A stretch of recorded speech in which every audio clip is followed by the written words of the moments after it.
Ha sido una bendición. Cada libro que estudiamos, hermanos, ha sido una bendición. Como el Señor nos va enseñando, vamos aprendiendo congregacionalmente también.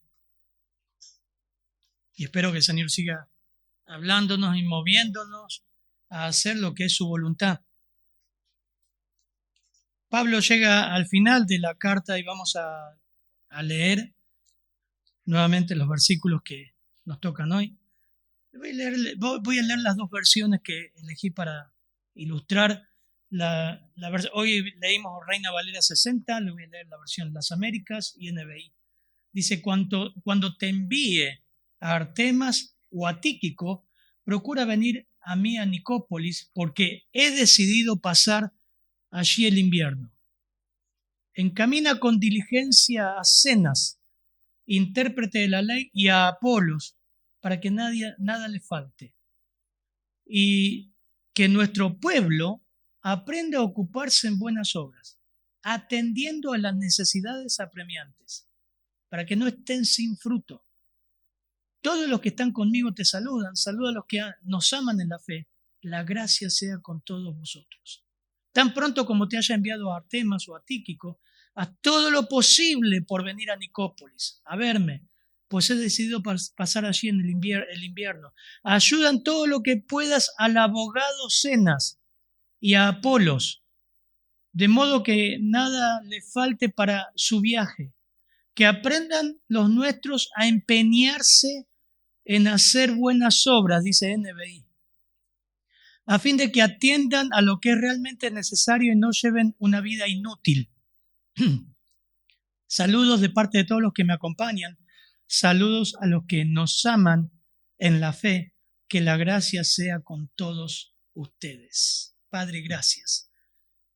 Versículo a versículo, tu palabra, Señor, nos enseña. Señor, y tú has puesto hoy una idea, Señor, un sermón para tu iglesia. Oramos para que seamos sensibles y por mí, Señor, que sea claro en expresar, Señor, tu texto, ponerle el sentido, explicarlo y tú aplícalo, Señor. Oramos por esa obra maravillosa que haces en el corazón de cada uno de nosotros. En tu nombre, amén. Pablo se está despidiendo de Tito y de Creta, como vimos el domingo pasado, va concluyendo su carta con asuntos netamente personales. Pero acá comparte algo completamente diferente y contrastante a lo que vimos el domingo pasado, del versículo 9 al 11. Fue fuerte lo del domingo pasado.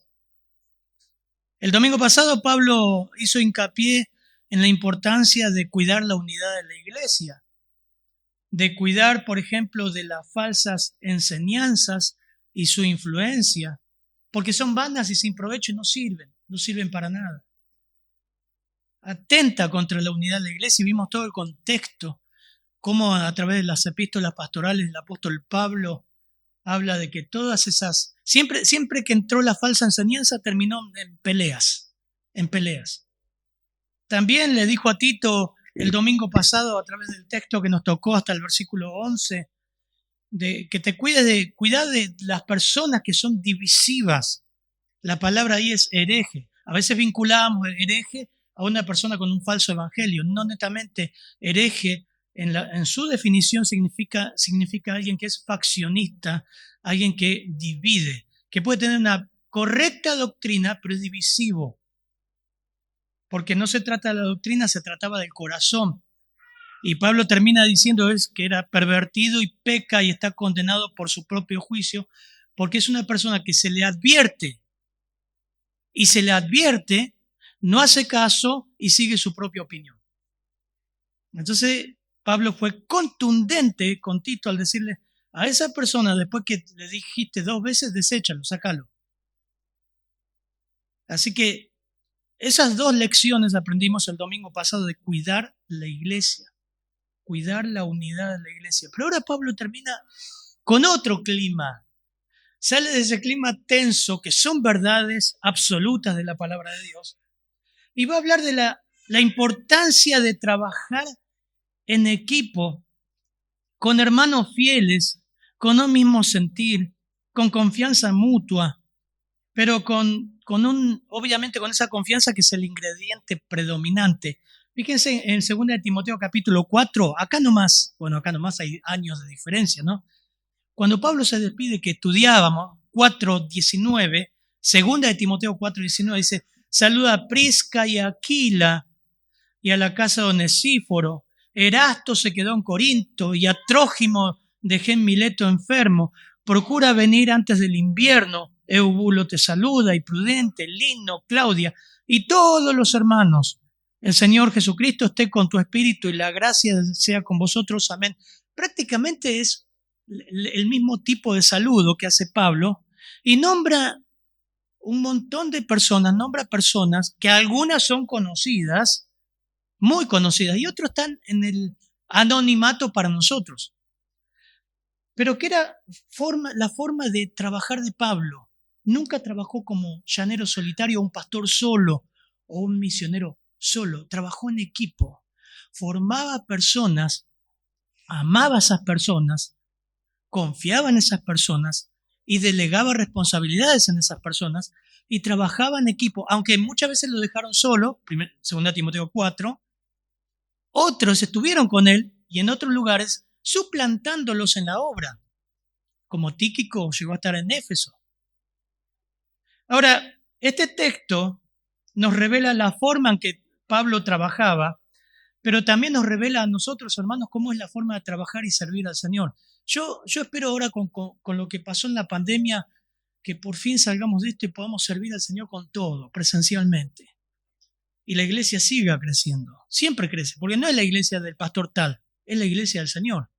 Y Él siempre va a añadir almas. Tenemos que ser fieles a las Escrituras, fiel a Dios. Pero ¿cómo es la forma de trabajar? ¿Cómo trabajaba Pablo con personas? No es fácil trabajar con personas. No es fácil conformar un equipo. No es fácil. Entonces, muchas veces hay experiencias feas donde equipos misioneros se juntan y equipos misioneros se dividen, se coaccionan, terminan peleados, volviendo a su país de origen. Es terrible. Pastores también. No solamente los miembros, los equipos ministeriales no perduran mucho tiempo y ha habido tristes experiencias. Entonces, ¿cómo trabajaba Pablo? En primer lugar, trabajaba con un compromiso mutuo bajo autoridad. Había un orden. Pero en segundo lugar, Pablo trabajaba también con la cooperación de las iglesias. La iglesia debe cooperar en el servicio al Señor. No solamente trabajaban los pastores, los líderes, los que le presidían, sino Pablo amonestaba a la iglesia que no sea ociosa y estéril, sino que cooperara. Vamos a ver en primer lugar que una forma de trabajar sana en la iglesia, primero Pablo advirtió sobre la unidad, ahora está hablando de cómo se despide con todo un equipo y van a ver al final que se despide con un abrazo. Bueno, ¿cómo podemos cultivar ese mismo sentir que tenía Pablo con la gente?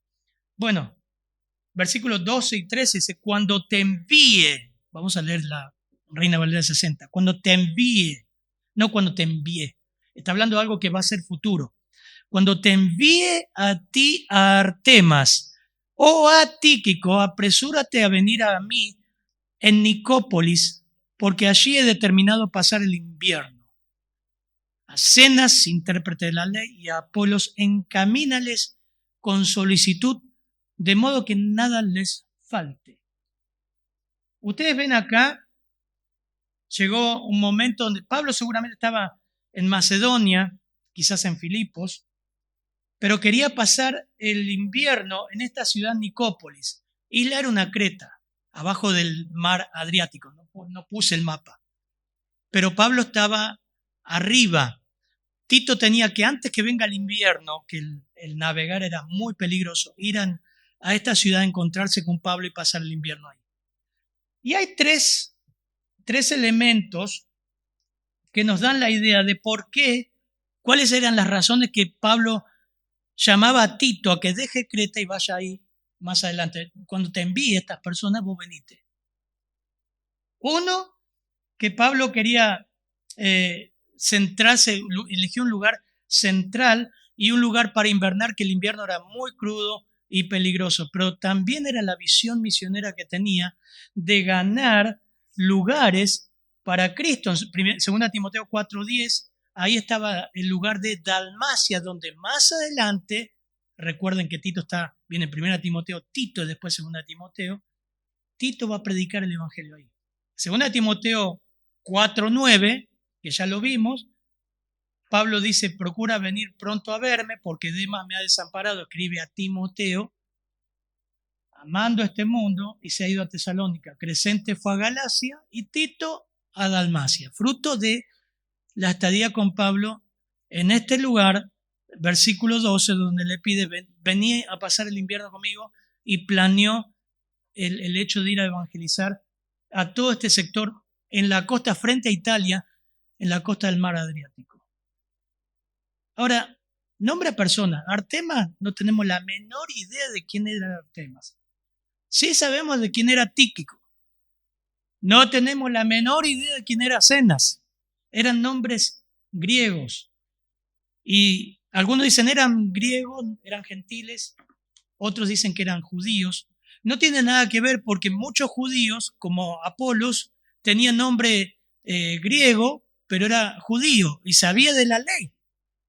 ¿Se acuerdan que en Hechos Priscila de Aquila le ordenan, él sabía solamente el bautismo de Juan, y le ordenan el evangelio, le enseñan el evangelio, era un hombre muy instruido? Pero antes de eso, vemos todo este grupo, hasta el versículo 14, Pablo trabajaba en equipo, Pablo formaba personas. Es la idea que tiene que tener todo pastor en mente. No somos eternos, tenemos que formar hombres continuamente. Y él formó este grupo de hombres. Pero me llama la atención como estamos estudiando los verbos que aparecen y la conjugación de los verbos en el texto, no un invento. Miren, versículo 12, cuando te envíe a Artemas, apresúrate, encamínales, aprendan. Y esas conjugaciones están, algunas en presente, otras en futuro, pero están en imperativo. Son mandatos. Pablo mandaba, no era una opción. El apóstol Pablo estaba mandando a Artemas o a Tíquico. Y Pablo comienza diciendo cuando te envíe. El verbo envíe, pempo, en el griego significa despachar. Habla de un mandato temporal. Hablan de transmitir, otorgar, ejercer, enviar. Bueno, todo eso es lo que significa. Y esto nos muestra, hermanos, que estos amigos, este grupo de hombres, no se mandaban solos. No era que era un equipo misionero de Pablo con toda esta gente que también vimos en 2 Timoteo capítulo 4, que le decían, che, Pablo, ¿vieron cómo somos los argentinos? Dejá, voy yo, allá, vos quedate acá, hace esto. ¿Sabe qué? Dios puso en mi corazón, voy a ir a tal lado. Yo voy acá. Y era democrático. No era así. Y para que todas las cosas funcionen, Dios ha puesto un orden. Y usted cuando ve al apóstol Pablo haciendo la obra misionera, siempre pone personas encargadas y con autoridad. No es democrático que cada uno hace lo que quiere. Es la misma ilustración que el cuerpo humano, hermanos. Imagínense nuestros miembros, que la mano decide actuar por sí sola. ¿Se acuerdan como la serie, cuando yo era chico, estaba Los Locos Adam, que estaba a dedos y era la mano actuando sola? Bueno, Pablo usa cierta figura ahí que parece cómica, ¿no? En 1 Corintios. El oído no le puede decir no te necesito, el ojo tampoco, porque no soy mano, no soy... La idea es que funcionamos como un orden. Aunque había una amistad, observé que Pablo era el que decía, vos vas allá, vos vas acá, vos vas... No era que decían, Dios puso en mi corazón ir a Dalmacia. No, mirá, Dios guió esto y vamos a hacer esto. ¿Por qué les digo esto, hermanos? Porque aunque hay un trabajo en equipo, siempre hay un orden. El matrimonio también funciona así, con un orden. Papá y mamá, Los dos son importantes, los dos deciden, pero la Biblia dice que papá es el responsable y tiene la última palabra. Yo sé que va a decir, pero ¿por qué es así? ¿Son machistas? No, la Biblia lo dice. Hace poco vimos Tito que de las autoridades seculares. A nivel ministerial también. En una iglesia funcionamos con autoridades y con encargados y con líderes. No podemos funcionar armoniosamente como equipo si no hay una cabeza. Es un monstruo. Imagínense que su hígado se le revela y quiere hacer lo que él quiere. Y el estómago y el esófago deciden no tragar. ¿No? Nosotros sabemos lo que pasa, es un caos. Pablo dice algo interesante el texto: cuando te envíe, apresúrate. He determinado pasar el invierno ahí, encamínales, aprendan, son mandatos. Así que eso es muy importante, que como iglesia, cuando quieras servir al Señor, pregunte, ¿quién es el encargado de escuela dominical? Bueno, tal persona. Bueno, fíjate que esa persona está trabajando y cómo hace el trabajo y sometete bajo eso. ¿Quién es el encargado de limpieza? Bueno, tal hermano. No, pero yo en mi casa limpio así, pero fíjate cómo lo hace y por qué lo hace. Aún dentro de los pastores hay dos, pero hay uno cabeza. Eso la misma iglesia lo decidió. Sí, pastor, todos muy lindos, son amigos, se aman, pero hay uno, el más viejo, que es cabeza. ¿Por qué? Porque hay uno que tiene que tener la última palabra. Siempre en todo ámbito es así. Si no, es un caos. Y nunca puede llegar un momento que deciden mal o hay peleas o... ¿Quién es el encargado de las mujeres? Bueno, hay una. Pero yo quiero tener estudio con mujeres y lo hago. No consulto nada.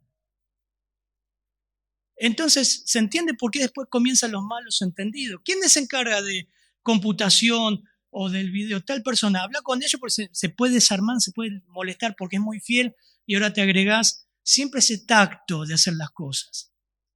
Orden. No es que yo hago lo que quiero. Quiero servir al Señor, no importa quién esté. Es interesante, Pablo trabajaba con una amistad, un cariño impresionante, pero él ponía los puntos. Él decía que se hacía. Obviamente, la Biblia muestra que era guiado por el Señor. No era un tirano. Ahora, Pablo menciona a Artemas o a Tíquico. Alguno de los dos iba a mandar. Esto es interesante también, hermanos. Tíquico sí sabemos muchas cosas. Miren, cuatro elementos. Era originario de Asia, aparece puede ser de Éfeso, Hechos 24. Se sabe que era un colaborador muy, muy cercano al apóstol Pablo. Pablo le tenía una confianza como a Timoteo, tremenda, tremenda. Con frecuencia lo envió como un mensajero personal. ¿Ve? ¿Quién lo mandaba? No se mandaba solo, lo mandaba Pablo. Es posible que fuera el portador de las cartas de Pablo a iglesias en Colosas y Éfeso. En cuarto lugar, es reconocido por el apóstol como fiel ministro y consiervo en el Señor. Qué hermoso tener un equipo así. Qué precioso. Segunda Timoteo 4, versículos 9 al 12. Por ejemplo, en este pasaje dice, solo Lucas está conmigo, toma a Marcos, tráele conmigo porque me es útil para el ministerio, pero a Tíquico lo envía a Éfeso. O sea, para ministrar en la iglesia de Éfeso. Todas estas referencias muestran que tanto Tíquico como Artemas, que no sabemos cómo era, Pablo los pone en el mismo nivel, versículo 12. Y eran seguramente hermanos de mucha confianza, a los cuales les delega la tarea de reemplazar a Tito, ahora en el final de Tito, cuando Tito deje Creta. Una enseñanza indirecta pero importante de esta situación es que Pablo no fue un ministro solitario, sino que siempre estuvo rodeado de colaboradores que se mencionan en sus cartas, a quien entrenaba, amaba, capacitaba para el ministerio cristiano. No podemos hacer la tarea solos. Yo no sé qué haría si no tuviera el pastor Cristian, los hermanos que colaboran. No podemos servir al Señor solo. No hay llaneros solitarios. Y eso mostraba el apóstol Pablo. Pablo muestra ahora, versículo 13, dice a Zenas, intérprete de la ley. Esto hay mucha duda que qué significaba. Y bueno, Apolo sí conocemos quién era. Encamínales con solicitud, de modo que nada le falte. De Zenas, lo único que se dice aquí que era un intérprete de la ley. Y usa la palabra nómicos, que da dos posibilidades. Por un lado puede ser intérprete de la ley judía, pero por otro lado también puede referirse a un intérprete de la ley romana. Esto nos habla del primer abogado que aparece en las Escrituras, en el Nuevo Testamento. Por otro lado, la versión, la NBI, que yo les leí a propósito, lo muestra como abogado. A Zenas el abogado. Así que esto nos puede dar un poquito más de luz. Si quieren, apáguenlo. Sí, lo puedo apagar, porque las mujeres tienen frío. Apolos, sabemos quién era. Fue mejor conocido, se menciona en Hechos 18, era un varón poderoso en las Escrituras, había llegado a Éfeso. Lo agarró Priscila y Aquila en Hechos 18:26, porque habló con denuedo, pero solamente no conocía el Evangelio. Conocía la ley, conocía el Antiguo Testamento, conocía el ministerio de Juan el Bautista, pero no conocía a Cristo. Lo agarran aparte, eso es muy lindo, Hechos 18, lo agarran aparte, lo encaminan y luego Apolo pasó a ser un defensor del Evangelio, un expositor increíble. Miren que, por ejemplo, en 1 Corintios 3:6, el apóstol Pablo mismo, cuando habla de Corinto, dice, yo planté, o sea, Pablo puso el Evangelio, pero Apolo regó. Eso habla de que Apolo enseñó las Escrituras. Y podemos estar seguros que el peso que tenía Pablo y Apolos era que la iglesia se había dividido, faccionado por eso, ¿no? Había gente que seguía a Apolo y decía, yo soy de Apolos y yo soy de Pablo, porque Pablo me predicó el Evangelio. Sí, pero la gente es así que es pecado eso. Así que Apolo cargaba con ese peso de que lamentablemente la iglesia, algunos tenía como su fanático, pero era un hombre muy, muy buen preparado. Eso nos dice que Zenas, este hombre desconocido para nosotros, está al mismo nivel que Apolos. Porque Pablo dice a Zenas, intérprete de la ley, y a Apolos, encamínales con solicitud. La palabra encaminar ahí es propempo, y significa enviar adelante, escoltar, ayudar para el viaje, encaminar. Y nuevamente, ¿no? Pablo le ordena a Tito que los ayude. Tito debía apoyarles. Eso es lo que nos deja ver el texto, hermanos. Que Pablo trabajaba en equipo, y no solamente que trabajaba en equipo, sino que amaba a los de su equipo y no quería que pasen necesidad. Y él mandaba a esta gente para reemplazar a Tito, y Tito le decía, fíjate que tengan todo para hacer la obra, ayúdalo. Hermanos, no tenían todo lo que tenemos hoy. Ellos necesitaban de hospedaje, comida. Creta no era una sola iglesia, ¿se acuerdan? Eran varias iglesias a lo largo de la isla. Y ellos tenían que pastorear ahí. Acá hay un equipo, por lo menos 3 personas, porque define entre Tíquico o Artemas y a Apolos y a Zenas.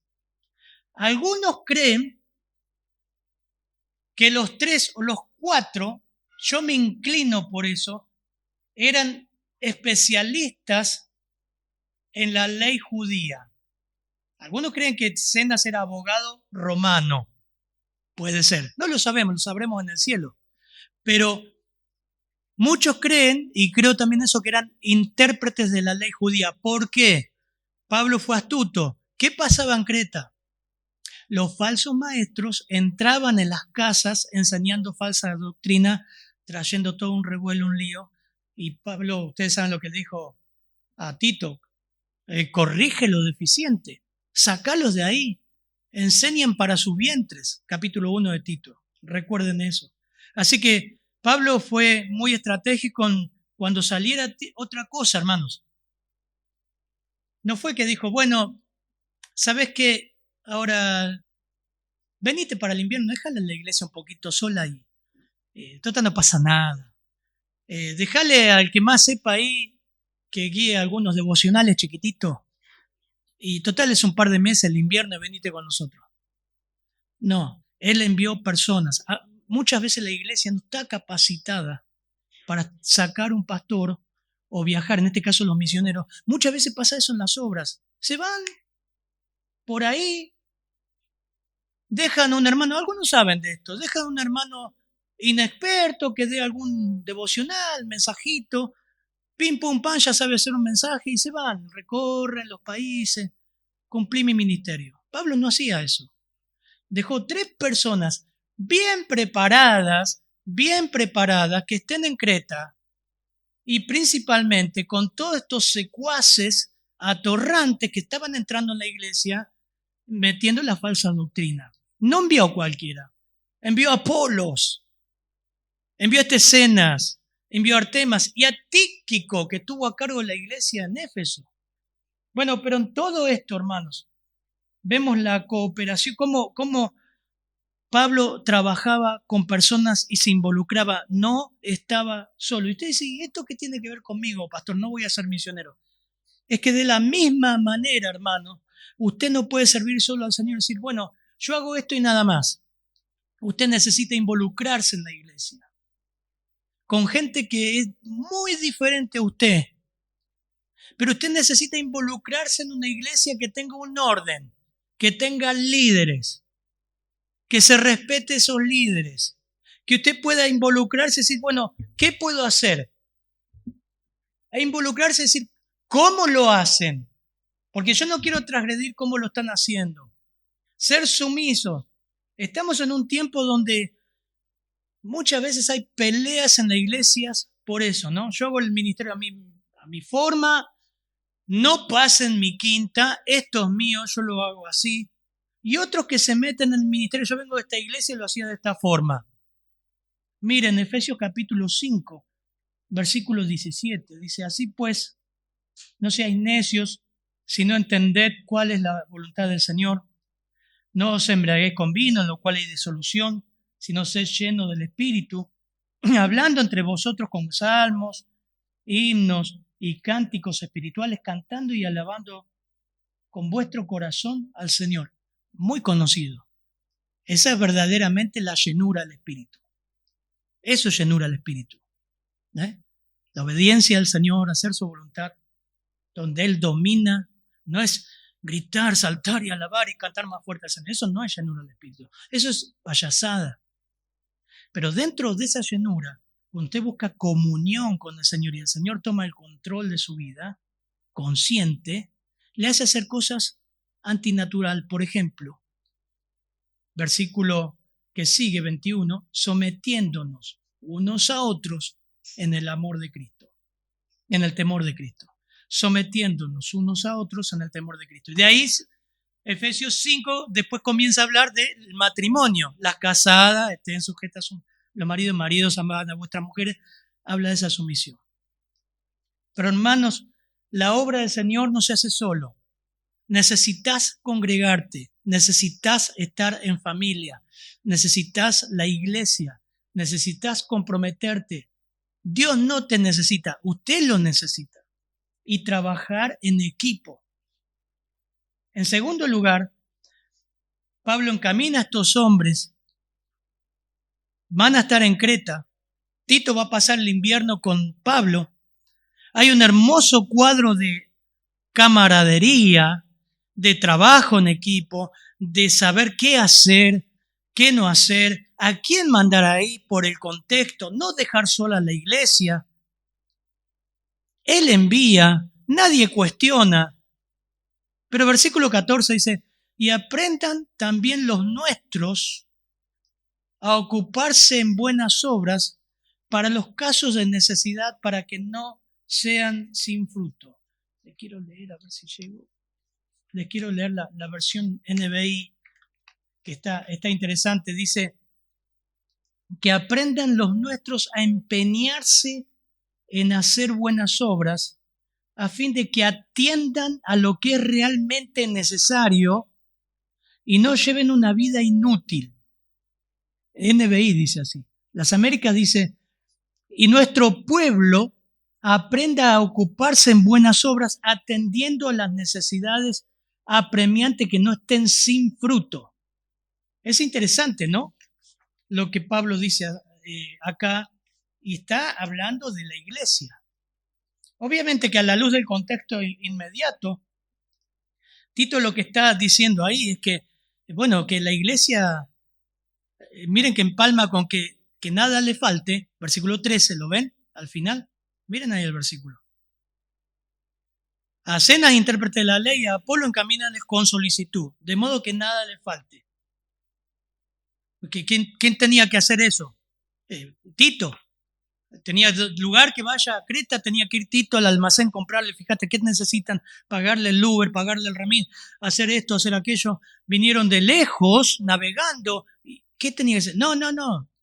Y aprendan también los nuestros. ¿A quién se refiere con los nuestros? La iglesia, los creyentes. Aprendan también los nuestros a cooperar, a ser personas experimentadas en hacer bien. Esa es la palabra aprender, manzano, aprender por experiencia. Estar duchos en que, bueno, hay que hacer esto. Vienen estos pastores, estos misioneros, hay que ver qué necesitan.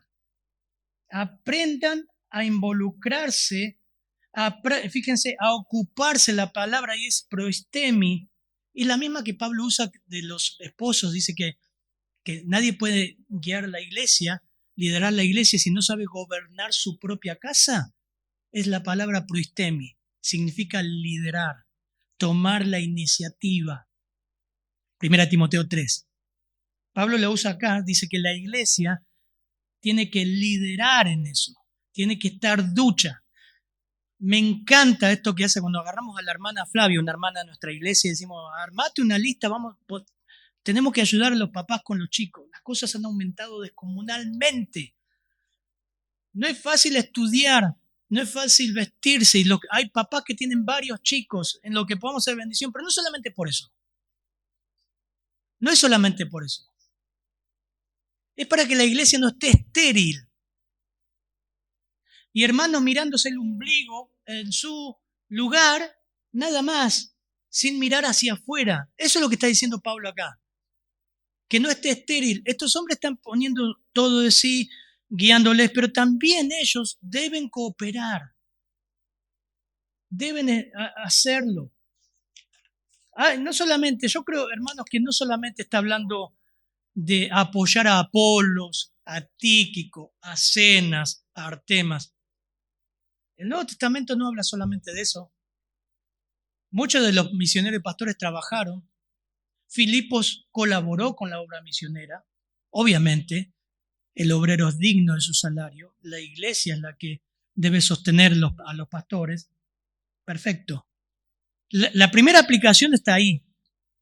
Tito, fíjate que a Artema y a Apolo y a Zenas y a Tíquico no le falte nada. Hablale a los hermanos que cooperen. Eso es lo que hace la iglesia del pastor MacArthur. Es maravilloso. Y no todo gente de dinero.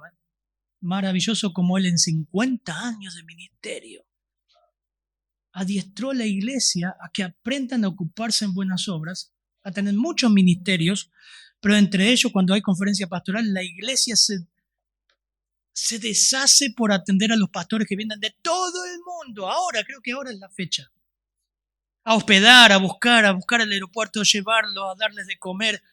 Hasta lustran los zapatos como forma de servicio en la conferencia. Pero más allá de eso, vamos a ir a Efesios, capítulo 2, 10, dice el apóstol Pablo cuando habla acerca de nuestra salvación, dice que nosotros somos el poema de Dios.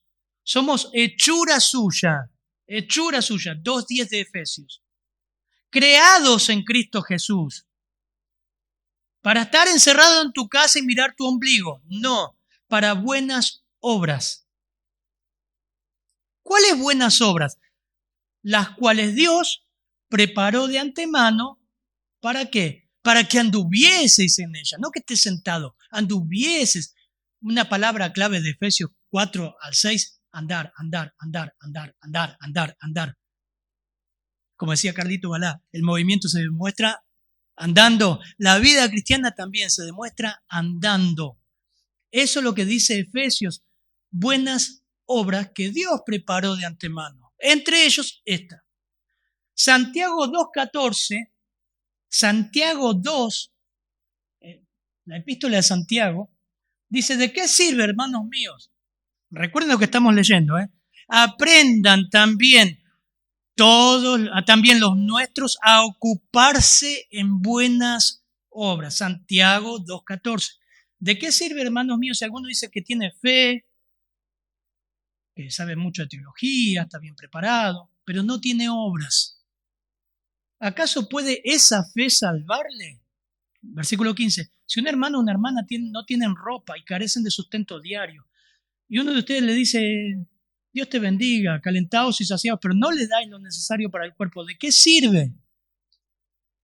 Así también la fe por misma, si no tiene obras, aprendan a ocuparse en buenas obras. Si la fe no tiene obras, está muerta. Bueno, Santiago es contundente por el contexto que estaba pasando.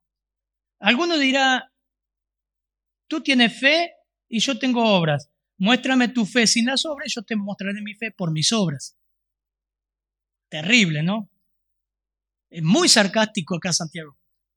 ¿Tú crees que Dios es uno? ¿Qué le contestaría los judíos en la dispersión? Sí. ¿Ustedes creen que Dios es uno? ¿Sí o no?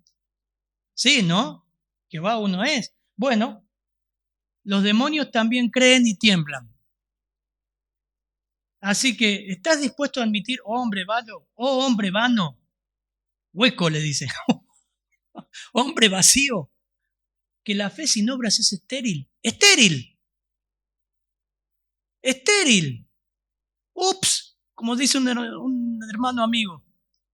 Aprendan también los nuestros a ocuparse en buenas obras para los casos de necesidad, para que no sean estériles. Hermanos, que al cerrar esta preciosa carta, nos desafíe a no ser cristianos estériles. Por supuesto, lo que Santiago habla es mucho más contundente, más determinante, y habla de una fe sin obras es muerta. Está diciendo mucha gente que habla, pero no es cristiana. Está la fe verdadera y la fe falsa, no hay término medio. Fe verdadera y fe falsa. Muchos me dirán aquel día, en tu nombre hicimos esto y esto. Yo le diré, apartado de mí, no los conocí. Mateo 7. Pero Pablo se preocupa también que la iglesia, no solamente Tito debía encaminar a estos hombres y Pablo trabajaba en equipo, también con la iglesia hace un equipo. Es decir, entre todos tenemos que colaborar. Entre todos tenemos que involucrarnos, porque si no son estériles. Están para llenarse y no hacer nada, y engordar, y engordar, y engordar. Y vos ves, el tipo sabe un montón de teología, se ha leído todos los libros, toda la institución de Calvino, pero no te limpia un baño.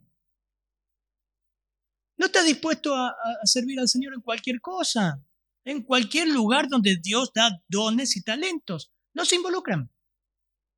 Pablo está diciendo, no hay que tener una iglesia estéril. Animalos, que aprendan, que se ejerciten por la experiencia. Sí, hay que hacer esto, hay que involucrarse, porque esos son frutos que honran al Señor. No al pastor ni a la iglesia, honran a Cristo.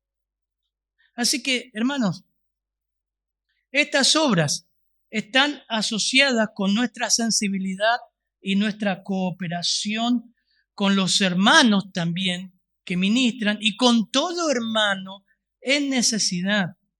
Tito era mandado por Pablo a que insista en que las congregaciones sigan aprendiendo a ocuparse en las buenas obras continuamente. Está en tiempo continuo para no caer en una iglesia estéril, sin frutos.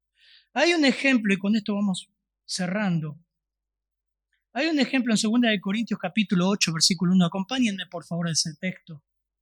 Donde muchas veces lo utilizamos para la ofrenda. No está mal, pero hay que entender el contexto. No está mal pero hay que entender el contexto. Segunda de Corintios 8:1. Ahora, hermanos, deseamos haceros saber la gracia de Dios que ha sido dada en las iglesias de Macedonia, perdón.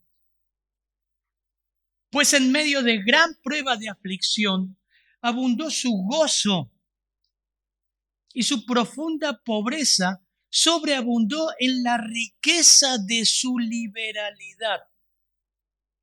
Porque yo testifico, dice el apóstol Pablo, que según sus posibilidades y aún más allá de sus posibilidades, dieron de su propia voluntad, suplicándonos con muchos ruegos el privilegio de participar en el sostenimiento de los santos.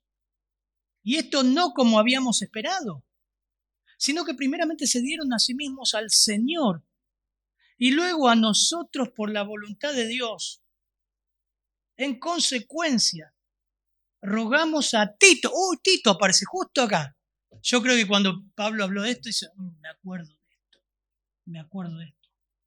En consecuencia, rogamos a Tito que como él ya había comenzado antes, así llevar a cabo en vosotros esta obra de gracia, recoger las ofrendas de las iglesias de Macedonia para ayudar a los santos de Jerusalén que estaban en extrema pobreza, pero también ellos estaban en muy extrema pobreza y abundaron en liberalidad. Así que no me digas, pastor, está muy caro para ayudar.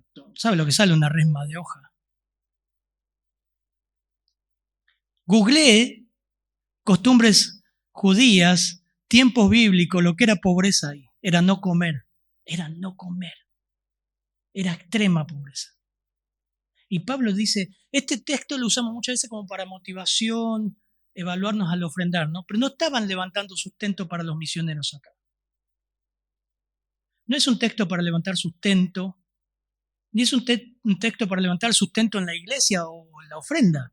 Es un texto que revela la calidad de estos hermanos que en pobreza levantaron ofrenda para otra iglesia que estaba en necesidad, no para un pastor ni para un misionero. Ellos recogieron ofrenda, como decimos, digamos, hermanos, vamos a juntar para la iglesia que está en La Quiaca o en Salta, que no tienen nada, están muriendo de hambre. Traigan. Pero ustedes están todos sin trabajo. Nadie tiene trabajo. Y juntamos un camión de cosas. Lo han hecho, en muchas iglesias han hecho. Precioso. Lo que quiero decirles, hermanos, que no hay excusa para no dar al Señor y no ayudar a otro hermano. Si estas iglesias lo hicieron, nosotros lo podemos hacer. Pablo cierra con esto, que un trabajo en equipo es así, cooperando, la parte de la iglesia debe cooperar y debe deshacerse en buscar la oportunidad de participar en buenas obras y no hay excusa para no hacerlo, para todos los casos que tienen necesidad, podamos decir, yo hago, aunque sea una lata de paté, no sé, lo que sea, yo participo. Algo voy a hacer. Me voy a esforzar. Algo tengo que hacer. ¿Para qué? No solamente por el objetivo de ayudar a ese hermano, para no ser estéril, para honrar al Señor. ¿Se entiende, hermano? Precioso. Pablo termina y dice, todos los que están conmigo te saludan. Y dice nuevamente, saluda a los que nos aman en la fe. ¿Saben cómo termina la palabra? Es aspasomai y significa encerrar en los brazos. Era una forma del saludo. ¿Se acuerdan cuando Pablo se despidió de los ancianos de Éfeso? Se tiraban todos encima y se abrazaban fuerte, fuerte, fuerte. Había un espíritu de compañerismo, de coinonía, de amor, de amistad precioso. Hermano, eso solamente lo hizo la gracia de Dios. Si nosotros estamos acá es por la gracia de Dios. Que Dios nos ilumine a practicar todo lo que aprendimos en Tito. La iglesia es un lugar maravilloso. Es un faro. ¿Vieron los faros en el mar? En la tempestad, los faros fueron puestos para que cuando es de noche los barcos no encallen, no choquen, no se hundan. Es un faro en medio de la oscuridad, la iglesia. ¿Y dónde es el lugar donde podemos practicar mejor el amor? Acá. La iglesia, el mundo ve ese testimonio. Vamos a orar. Padre, gracias por tu palabra, Señor. Ha sido una bendición y ver cómo termina tan dulce el apóstol Pablo, cómo trabajar en equipo, cómo pensar en el bienestar de la iglesia, cuidándola, no dejándola sola. Cómo pensar también en los frutos de la iglesia para que no sea estéril. Gracias por este hermoso grupo que nos toca pastorear, Señor. Gracias porque en muchas situaciones de necesidad la iglesia ha sido parte, en hermanos que vinieron del extranjero. Que eso no se corte, Señor. Que podamos ser fructíferos en buenas obras. No solamente por la persona que ayudamos, sino para ti, Señor. Para honrarte a ti. En tu nombre, Señor. Amén.